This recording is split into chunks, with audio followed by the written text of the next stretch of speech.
This is one of the most fun builds that I've tried on the Rogue, and the amazing part about this thing, the most overpowered thing about this thing, is the amount of versatility that you have while playing this build, because for this build you have the baseline, you have the skeleton of the build, the core skill tree of the build, and then finally you're going to be able to basically do anything that you want with the build. So if you want to play rapid fire, you can. If you want to play barrage, you can. If you want to play twisting blades or flurry, depending on your needs, on your playstyle, on whatever you would like to play, we are going to be making some little tweaks around here and there to show you how is this going to be working. But basically the core of the build, the main thing that this thing is going to do is just going to be shadow explosions, hence the Shadow Nova Rogue build. But then again, we are going to be able to clear huge loads of enemies at a huge rapid pace that we are going to be running throughout the dungeons, and basically you are going to be using the basic skills that you want, as you see on the gameplay footage right here. So we're going to be dividing the video into the skill, the gear, the legendary aspects, and the Paragon aspects, Paragon points that you want to wear. Then again, we are going to be making some changes in here. This is by all means not final. This thing, it's mainly what it's going to change. I am going to be using the rapid fire baseline of the build in here, but if you wanted to, you could swap this one, all of these 7 points that I have in here, for example penetrating shot, or for example barrage. We are going to be speaking about the legendary aspects that you are going to change in the events that you actually do want to do that as well, because there are several legendary aspects that do this. But first and foremost, puncture, this is something, we always have to choose a basic skill, and we're not going to be using that much this skill.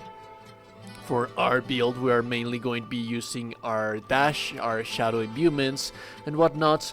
But this is just a nice way to apply vulnerable to enemies, which makes synergies with a lot of the base skills that you have right here, like for example flurry. If you decide to go through the flurry path, you can have the improved flurry, which makes vulnerable the rest of the enemies that it hits, depending on the first enemy that you make vulnerable. It works well with synergies of the twisting blades and whatnot. So yeah, it is always a nice idea to have puncture. And then we are going to have this one, because this healing, it's going to cause some kind of synergy with one of the skills that we are going to be using. We'll talk about that a little later on the legendary aspects. And then again, we're going to be choosing either one of these guys right here. If you want to go barrage, you can go barrage. If you want to do flurry, you can do flurry. If you want to do penetrating shot, you can do penetrating shot. That is not going to be the main core of the thing.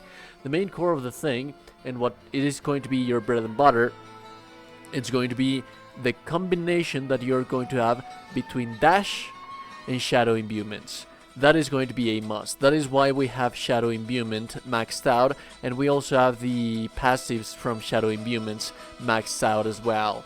So basically what you are going to be doing is that you're going to be using one cast of shadow imbuement.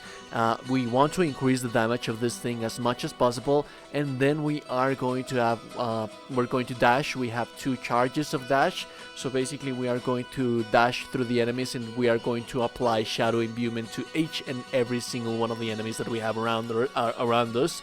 And as you can see, basically what it does, as soon as you kill just one enemy, it is going to explode, causing a triggering of explosions, dealing that much more damage and causing everything else to explode. And once you complete this rotation, you are going to have more than enough time. If there are scattered wanderers that you didn't manage to kill, you are going to have the shadow imbuements cool down back again, because it's just 13 seconds, so it's just more than enough to cast it once more whenever you need to be able to kill those remaining enemies. Now you will see that we also have quite a lot of remaining points in here. I'm showing you the skeleton of the build, and you can basically use all of those wherever you want to. So for example, if you want to make the synergy for poison trap with concealment, or if you want to have a little bit more defense with Dark Shroud, it is something that you can do. what you are going to be taking as well, it's going to be victimize. And also, if you want to take the passive scene here, depending on you're going to be rapid fire. A rapid fire is going to be a standing a little bit more often. If you're going to go on the other hand, like for example a flurry, which is a very mobile character, you are going to be taking adrenaline rush and all of these kind of passives, but you have these 19 points to play around with whatever you want to play around with. Now that we have the base skeleton of the build, which is going to be this. Just don't forget that at this point you should already have victimized, which is going to be a very important part of the build. Now let's speak about the legendary aspects that I consider to be mandatory for this build. You are going to be changing some little things in here depending on what you are going to be using for your character. Again, depending on whether you are going to be using a flurry or twisting blades. This is the one that you are going to be changing. Like for example, again, the baseline of this build is going to be rapid fire, so I'm going to enhance my rapid fire as I must. But for example, if you wanted to have a different ones, like for example barrage, you could switch this one right here for aspect of the branching volleys, which is going to improve, which is going to enhance that much the barrage skill. Or for example, if you are going to be using the flurry one instead, you are going to be placing aspect of the encircling blades to improve your flurry that much more. So this one right here is just going to depend based on the skill that you are going to decide to use to deal damage. Accelerating aspect, this one just increases critical strikes that increase your attack speed, and this is not a must, but this is always a nice DPS little thing that you are always going to have. Now, the one that is a must is going to be the aspect of corruption. Your imbuement skills effects have 40% increased potency against vulnerable enemies, and we do have puncture, and we do have based on the build. Like for example, if you decided to go again on the flurry side of things, you can make enemies vulnerable before you cast Shadow Step, and then your Shadow Nova, and then you are going to deal that much more damage. So depending on your build, you are going to have to play a little bit more. There are many ways, several ways to make enemies vulnerable before you actually cast that dash, and it's just going to increase your DPS that much more.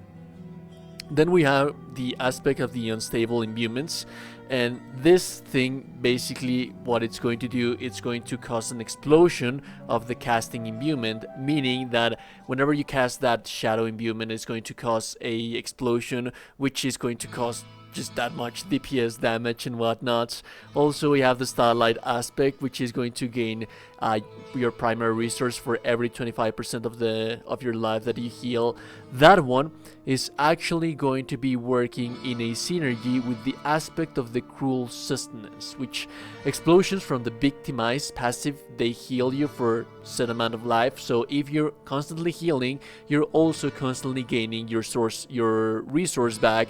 It is not going to be that much of an issue with the rapid fire build, but for example with Flurry or the rest of the builds that do require quite a lot of energy, this synergy is very good to have, especially if you actually have the passive skill right here, which is going to be the Siphoning Strikes that heal you 3% of your maximum life when you critical strike close enemies. That is going to work in a synergy as well with this little thing. So again, not that much useful when you're using the rapid fire kind of build, but with the rest of the builds, healing yourself and getting that resource back, that is only going to be a life changer. And then we have the making enumerable, the vengeful aspect, which is going to give you that much more chance to deal critical strike, a critical strike on that enemy. And then again, we're always making enemies vulnerable. The enemies that are exploding are always being vulnerable, so we always have that much increased damage to them. And then finally, we could have like these ones are up to your personal preference, but these ones are just going to be just utility or defense. Like for example, the aspect of disobedience, which gives you armor depending on the damage that you deal. You could also use the aspect of the deflecting barrier, or the aspect of the protector, which, let me see, there we go, the aspect of the protector, which when you're not healthy, a magical bubble is summoned around you for 3 or 5 seconds, which is always a nice thing. There are many things that you can add in here if you want to add survivability. And then finally, our Paragon board, that is going to be a little bit that much more simpler. We are going to first and foremost take the Eldritch Bounty, because this is going to improve our character when it comes to dealing our shadow damage, our imbuement skills. This is going to basically increase the damage of our imbuement skills. And then the second one that we are going to be taking, it's going to be the Exploit Weaknesses. This is going to increase our damage to vulnerable enemies, and remember that our build is based on exploding enemies, and exploding enemies are going to make them that much more vulnerable, and then causing that synergy between damage. And the final one, or the final ones that you are going to be taking, they are going to be dependent on what kind of build that you are. Do you use cutthroat skills? Then use a cutthroat kind of Paragon tree. Do you use a little bit more of a marksman? Then you can have like the cheap shot, or depending on the kind of build that you chose to take. And then finally, the rotation of the build. The rotation of the build is very, very simple. You are going to cast Shadow Imbuments. After casting Shadow Imbuement, you are going to dash. Make sure that you dash on as many enemies as possible, and then you're going to use your basic skill to kill just one enemy. After you kill just that one enemy, everything else around you is going to explode, and it is going to die very, very fast, allowing you to clear rooms very, very fast, allowing you to have that much versatility when it comes to farming. And it also has quite a lot of mobility because of the dash, so you are playing kind of a safe build, I would like to say. And also, by the time that you're down with your cooldown, if there are any stranglers around, you can just basically use your core skill to deal that much more damage and finish them up.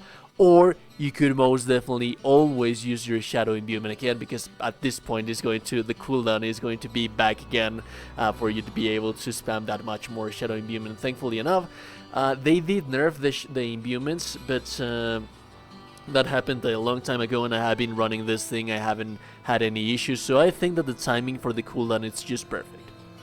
Anyways, if you like the content, so like and everybody super appreciated. And I told you today, you're a gorgeous and beautiful person. You're indeed a gorgeous and beautiful person. I will be seeing you goddamn gorgeous and beautiful people in the next one. Remember to like the video, subscribe to the channel before you close the door, and goodbye.